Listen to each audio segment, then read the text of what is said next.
This is Common Sense Radio. Straightforward and no excuses. All right. Come on now. This is the Steve Gruber Show. Call me crazy. Oh, yeah. What I said was perfectly right and spot on accurate. Boy's got a mouth like a cannon, always shooting it all. Stop. Got it in Stop. I mean, you're way off script. Got it in me. Gonna quit until it all comes out. Hey, boy! Been a long education. Yeah, it's not cynical. It's common sense. Pay attention to me when I'm talking to you. I'm gonna rock the nation. Rock the nation. Genuine, accountable, and raw. Here is Steve Gruber. 6 after on this Monday. Thank you for dialing it in. It's the Steve Gruber Show. You can join the conversation, by the way, at 888-900-9966, 888-900-9966. Coming up in hour 3 here of the program today, Heid will be with us, the newest member of the team, who was up on Mackinac Island taking the temperatures of Michigan Republicans, those running for president, plus those that are likely going to run for governor in 2018. I think that you'll see that some of the candidates are up there. We'll talk about that in just a moment as well. Also ahead today, we'll have Nolan Finley here, the editor of the Detroit News, here on the straw poll. By the way, the straw poll, Rand Paul won the presidential preference straw poll over the weekend. And I've got to be honest. I don't think it means anything. I mean, Rand Paul he's polling like 1% nationally. So I don't see that he's going to. I mean, Carly Fiorina came in second place. Ohio Governor John Kasich third. Ted Cruz and Jeb Bush rounded out. John Yob, recovering from his alleged punch to the head, the national political director and Michigan strategist for the Paul campaign, said he was thrilled with the candidate's performance in a Saturday evening speech hours before the straw poll closed. Paul, in his speech, described what Yob called a restrained foreign policy approach, a simple flat tax, and a call to action on Republican attempts to defund Planned Parenthood. But let's be honest, there's some trouble there. Carly Fiorina is surging in the polls. Marco Rubio also surging in the polls following the most recent debate performances last Wednesday. Donald Trump still in first place across the country, but his numbers weaker than they were. In fact, in a new CNN poll, Trump's numbers have dropped from 32% support nationally to just 24%. Still in first place, but he is not in the position he once was. That's for sure. Here closer to home, one of the conversations being held throughout, and Ivy and I were up there Thursday and Friday, did the program live from the Grand Hotel. Live from the Grand Hotel, we were Friday morning, if you were listening to the program then. And we had Lieutenant Governor Calley on, and we had the Attorney General, Bill Schuette, on. And we, and taking the pulse of everybody. One of the conversations going on up there, of course, and at the time, Cindy Gammert had jumped into the race, and then Friday afternoon, Todd Courser jumped in the race. Of course, these two have been the center of a storm, a political storm for weeks now, involving an extramarital affair between the two of them, even though they ran as Christian conservatives and Tea Party activists. Todd Courser was on the program here, a week ago now that he was on? Mm-hmm. Yeah, and it just seems that he has a hard time taking responsibility for his actions. It seems he still wants to blame the Republican caucus and Kevin Cotter and others around. House Speaker Kevin Cotter and others. He wants to blame everybody. Cindy Gammert was tossed by her colleagues. They say that they use taxpayer money and so forth, but now they are both running for re-election in special elections.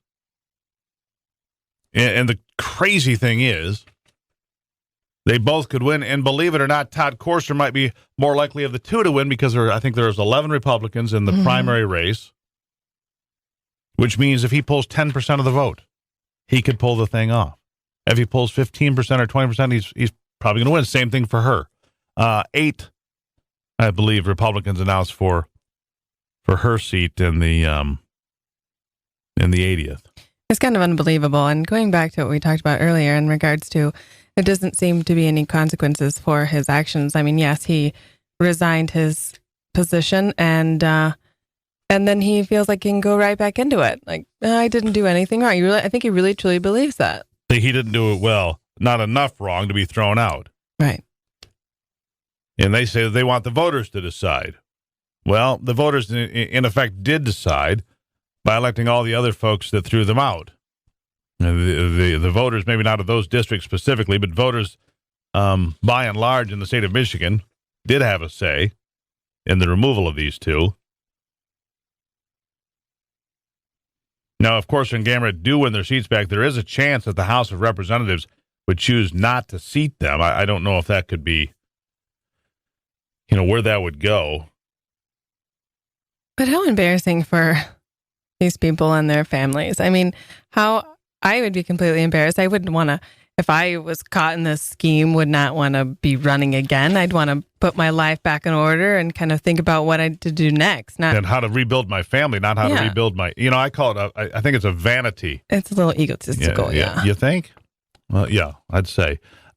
Representative Kurt Heise, a Republican from Plymouth Township, served as vice chair of the select committee to review the qualifications of Representatives Gamrett and Courser. He said the legislature acted on its constitutional power to expel them. Well, Courser resigned, but he would have been expelled. And also has the power to decide whether or not to seat them if they're elected again. Now, that would create a big firestorm. But the real truth is, if a Democrat would have, let's say Courser or Gamrett or both win their primaries and end up on the general special election, both are in heavily Republican districts, and it's unlikely a Democrat could win except in these special circumstances. And if a Democrat did win in those areas, then it'd be likely that a Democrat would only survive for a term, so for a short period of time. But we'll see how this plays out. I've reached out to both Gamrett and Courser again to appear on the program. Todd Courser has. Cindy Gamrett has not appeared on this program yet. And I have reached out to her attorney, Mike Nichols, for the opportunity to speak to her. And I expect I'll either speak to her or him or both at some point as we get closer to the election. Because if you're running for election, well, then you get out and tell people why you're running and why you think you deserve the seat. And no better place to do that than, of course, right here. Absolutely. And, it would be interesting to hear her side of the story. She kind of took the back seat a lot of the time and was a lot more... She was a lot more contrite and apologetic. I'll give her that. In fact, I didn't think she would be tossed and expelled in the end. I thought she would survive it. She did not. And you wonder if, in part, she paid a price for Courser's bad behavior. But ironically, because the way it is, he's more likely to win re-election according to those that observe than others. It does take two to tango. So she was just in the wrong as he was. Fair point, but she was more apologetic about it. True. Anyhow, it's 14 after the hour. We'll take a little break from the heavy lifting and talk TV in a moment. It's Monday on the Steve Gruber Show. All right, 18 after the hour. Those buttons can be pesky little things in the control room, can't they? Welcome back to the show. It's Monday, and like I said, I can take a little bit of a break. Coming up in hour 3, though, we'll have Nolan Finley here, the editor of the Detroit News op-ed page, and talking about the straw poll. And Katie Heid will be here, the newest member of the Steve Gruber Show team, news veteran and professor up at Baker College in Owasso, talking about her experiences on Mackinac Island with all the candidates here. Scott Walker didn't make the trip, and, well, his campaign is not doing well either. We'll talk about all of those things. But first, let's take a little break from from what matters to the world of fantasy. No, not Democratic politics, but television. Mike Hughes joining us. Mike, welcome to the program. Hey, thank you. And, it's a whole question of what matters. If you were to watch the Emmys last night, you would think, wait, do the big networks even matter anymore? Not really. You think of ABC, CBS, NBC, Fox, those networks. I counted the top 20 Emmy Awards. Those networks only won 3 out of the top 20 awards. Everything else went to cable or something like streaming services and so forth.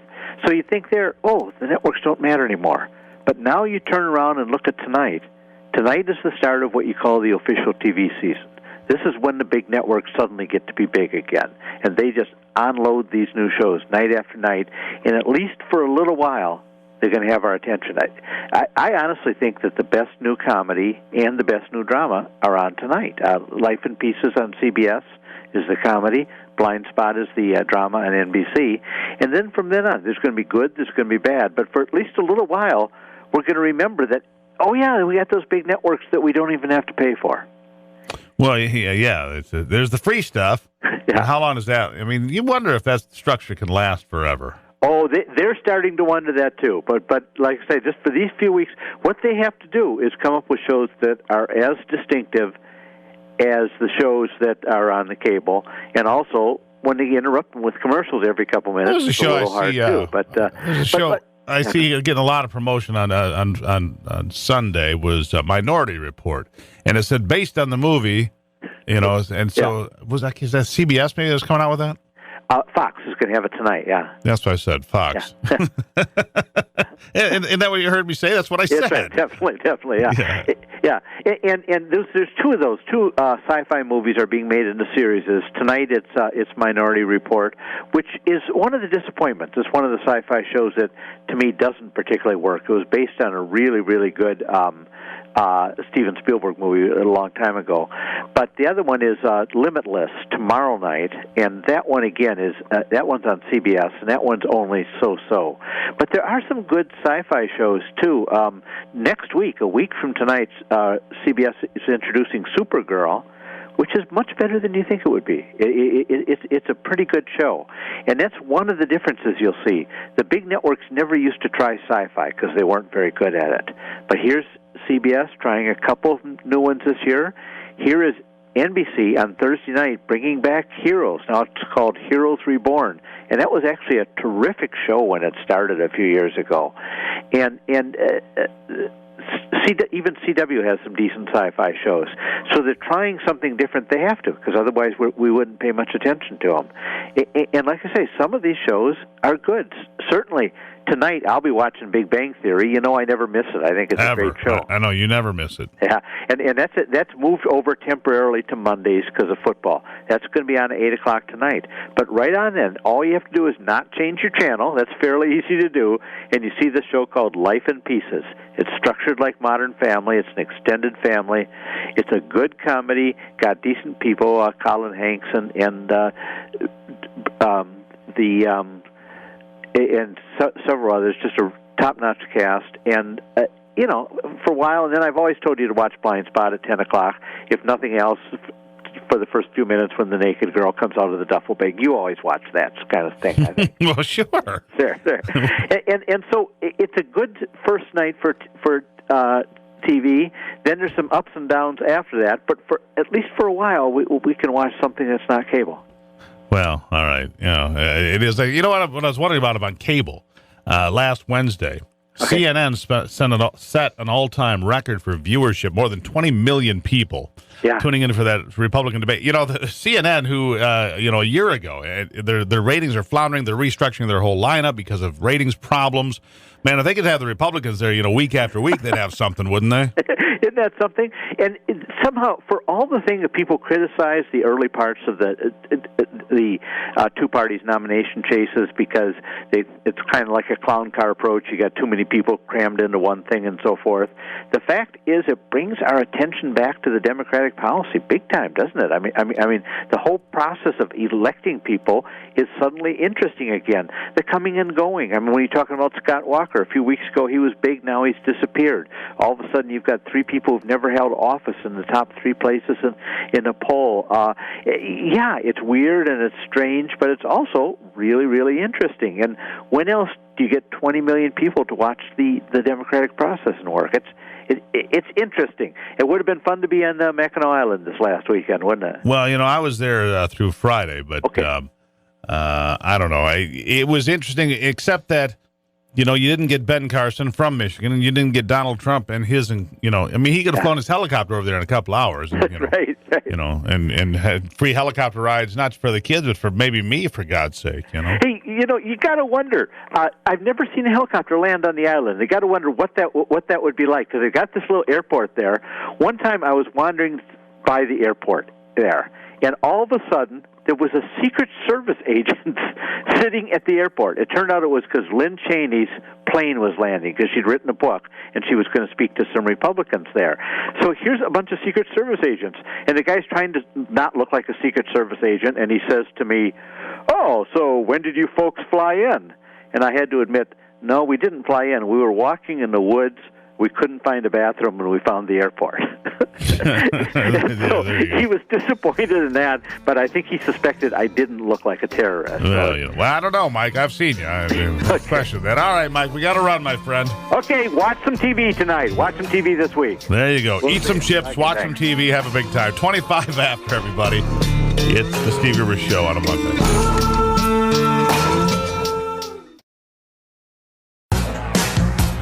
Delivering Michigan common sense with a big dose of truth and honesty.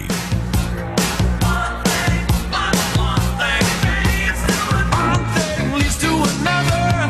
Tell me something wrong. I know I listened too long, but then one thing leads to another. Yeah. I catch a lot of heat for this from the more hardcore conservative listeners, people like Watchdog.org. Give me grief for saying what I think to be relatively obvious, which is the Republican Party stands a better chance of winning the White House with the likes of John Kasich as opposed to somebody like Ted Cruz, for example. Boy, I catch a lot of heat for that, and I'm just being pragmatic about it. I know Kasich. I've interviewed him when I was back in my days as an NBC reporter and living in Columbus, Ohio. I had the opportunity to visit with John Kasich a few different times. And we were both younger then, and thinner. Well, I was thinner. He says about the same. Anyhow, but let's be honest. Some of this Republican field is going to have to get smaller. And despite the fact that Rand Paul came out on top of the straw poll there, I'm not sure he's going to make it. And I think my next guest may agree with that. My good friend Nolan Finley, columnist, editor, Detroit News. Nolan, welcome back to the program. Hey, Steve. It's good to be with you.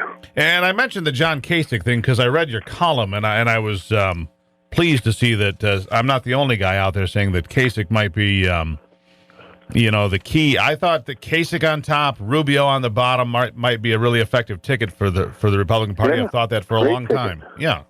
But, I've caught hell from people. Well, John Kasich supported Obamacare, and he's this and he's that. I'm like, guys. This 100% purity demanded by these, some of these Republicans, it's great. And you saw that divide up on the island.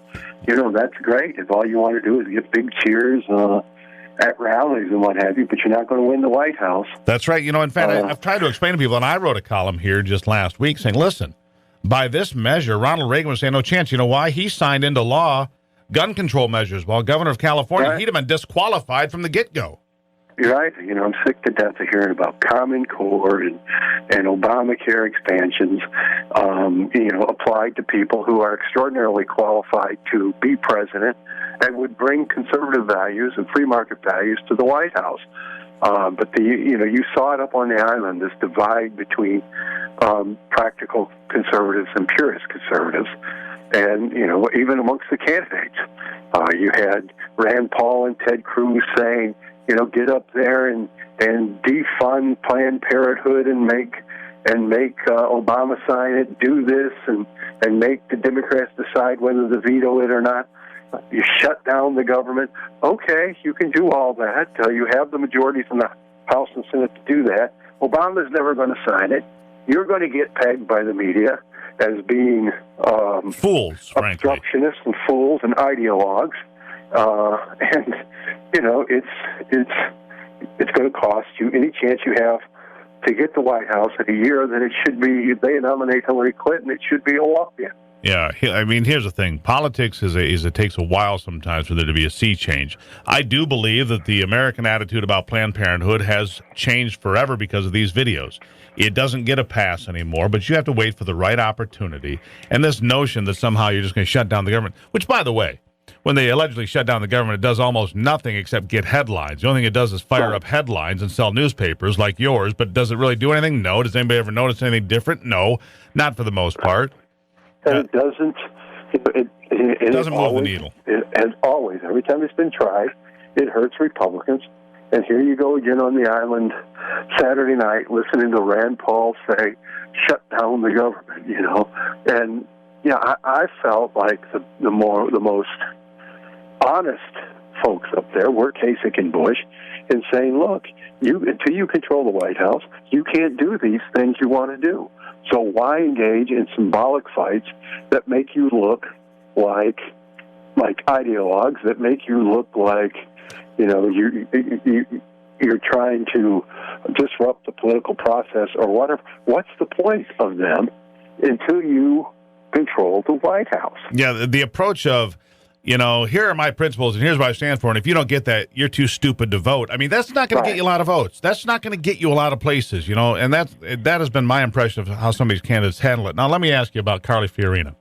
Obviously coming off a big performance on Wednesday this past week, but she wasn't the person getting hammered from 8 other candidates. That was Donald Trump. So I wonder how she's going to handle the pressure now that she's going to have a target on her back. That's a good question. I don't know. What I know is that, boy, everywhere you went, people wanted to be around her. You know, she had that sort of rock star quality up there. I'll give you an example. On Saturday evening, Kasich, Fiorina, and Cruz each had receptions at the same hour, same time.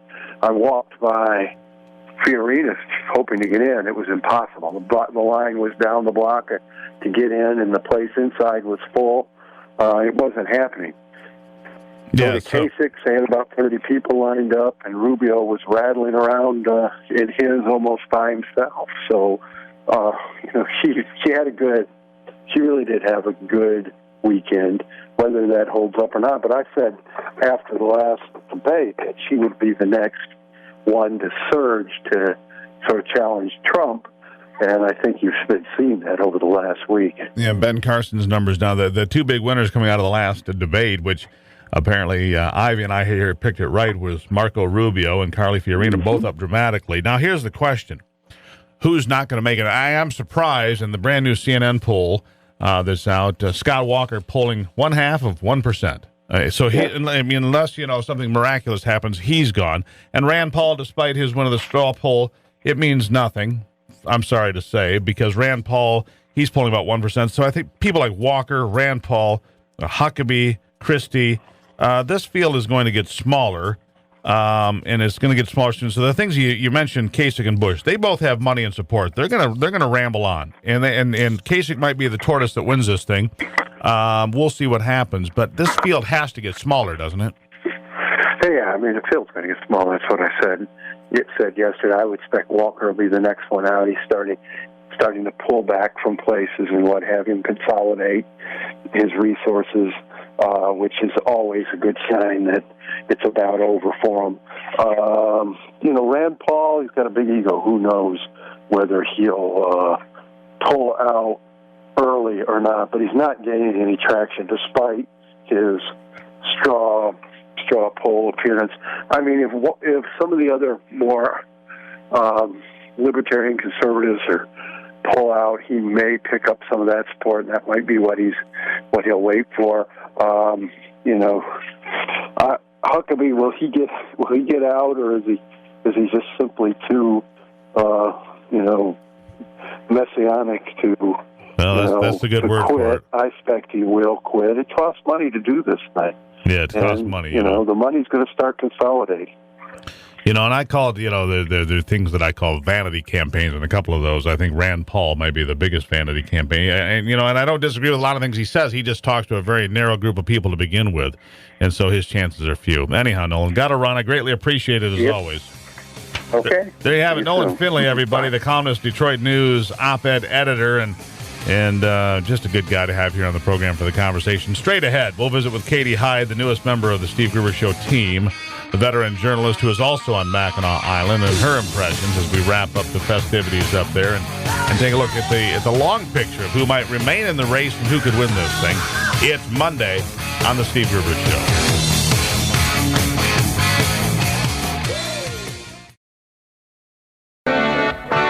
Genuine Michigan common sense on display every day.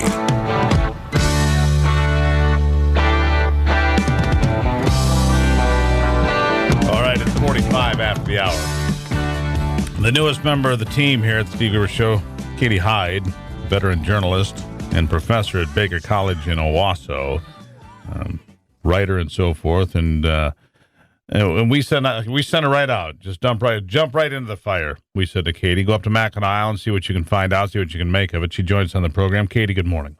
Good morning, Steve. It's a big day for you. You just took the kid to school for the first time too, right? That's right. So I'm calling you, but I'm not crying. It's all good. All right. Well, wipe your mascara. It'll all be all right. I guarantee it.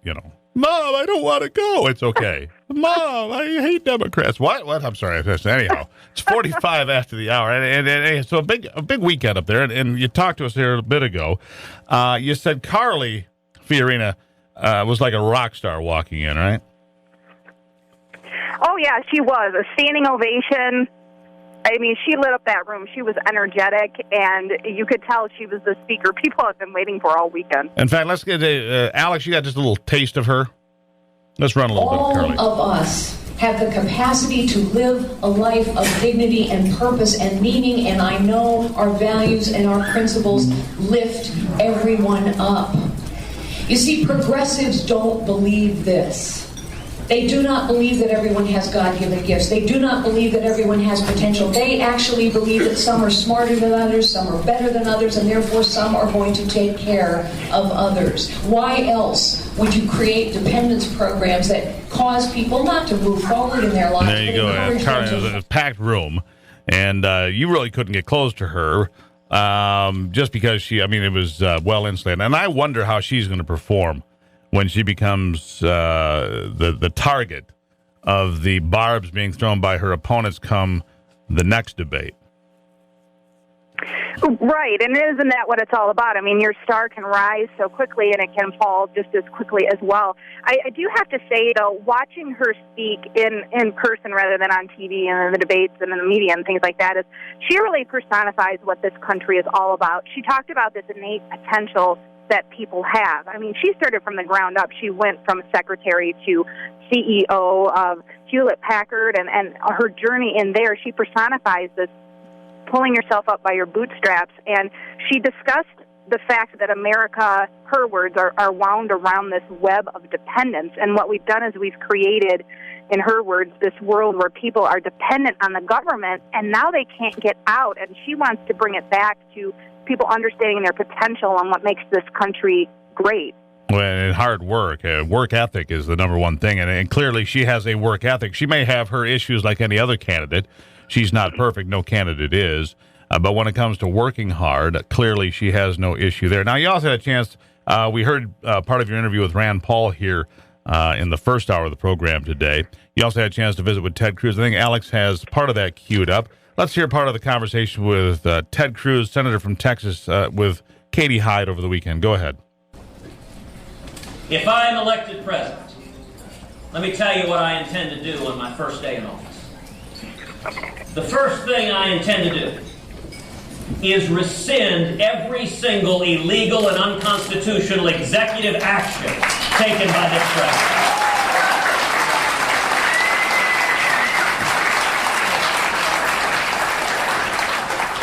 President Obama likes to say he's got a phone and he's got a pen. Well, you live by the pen, you die by the pen. Go ahead and stop right there. I think that's actually part of his stump speech we hear there. But give me the impression of Ted Cruz as far as your impression of him, Katie, when you were there in the room when he was there. Ted Cruz Cruz does not waste any time telling you how he feels and what he's going to do. He talked about what he was going to do his first day in office, and I lost track at number 7 or 8 when he was detailing what he wants to do. He wants to go back and undo so many things that Obama has done. He talked about overturning, I think it was in the clip there, Obamacare. He wants to have a Department of Justice investigation into the Planned Parenthood debacle. He wants to get rid of the IRS. He wants to rip the Iran deal to shreds, and on it goes. And he was very specific about what he wants to do. I think that Ted Cruz will meet conservatives where they're at. This is a party that's very frustrated by what the leadership is doing or not doing. In fact, Cruz was on Sean Hannity on Friday, and he called the Republican leadership, quote, weenies. and I think that sums up how a lot of conservatives are feeling. Well, there's a lot, and here's the thing, and I don't think a lot, you look at Mitch McConnell or John Boehner, feckless, I think, is a better term than weenie, but okay, so that's his term, fine. The point being is that he's not wrong about that in the estimation of many, myself included, but his delivery system and his the way he delivers these ideas or these concepts, I don't think it's going to get him there. I just think that he's too blunt, too rough, I guess, too abrasive might be the term. I don't disagree with what he has to say oftentimes, but that message is not going to resonate the way he's delivering it, at least not in my estimation. Maybe I'm wrong, but what were your thoughts? For conservatives who are strictly conservative, I think that they will find what they want in him. I mean, he's going to be refreshing. I think John Kasich is more of the moderate, and I talked to some young students, college students, in a coffee shop when we had our rare break there this weekend, and they had their Kasich shirts on, and that's what they said, that he's kind of the middle of the road. He's still conservative, but he's able to be more moderate on these issues, and that's why he's drawing some young people to his campaign. Yeah, but you said that you were kind of surprised by that when we talked about this yesterday, the number of young people that support John Kasich. Yeah. Yes, and that surprises me. And it surprises me that they're supporting a Republican, because I don't think of millennials or this 20-something generation as supporting someone in the Republican Party. And it was interesting, one of the students said that gay marriage is the litmus test that millennials are looking at nowadays, and they just felt that Kasich would be more moderate on that type of issue than some of the other candidates. Well, clearly, in the first debate, Kasich asked point blank that question, said, if my daughter was gay, I would love her anyway, and I think that covered, it was probably the best answer given by a Republican this cycle as far as gay marriage. Katie Heid, I greatly appreciate your time. I'm glad you had a good time up there. By the way, all of these interviews in their entirety can be found on the podcast. Go to stevegruber.com, click the podcast, and the entire speeches and conversation with Katie Heid, all to be found today. Katie, thank you so much. Thank you, Steve. It's 52 after on the Steve Gruber Show.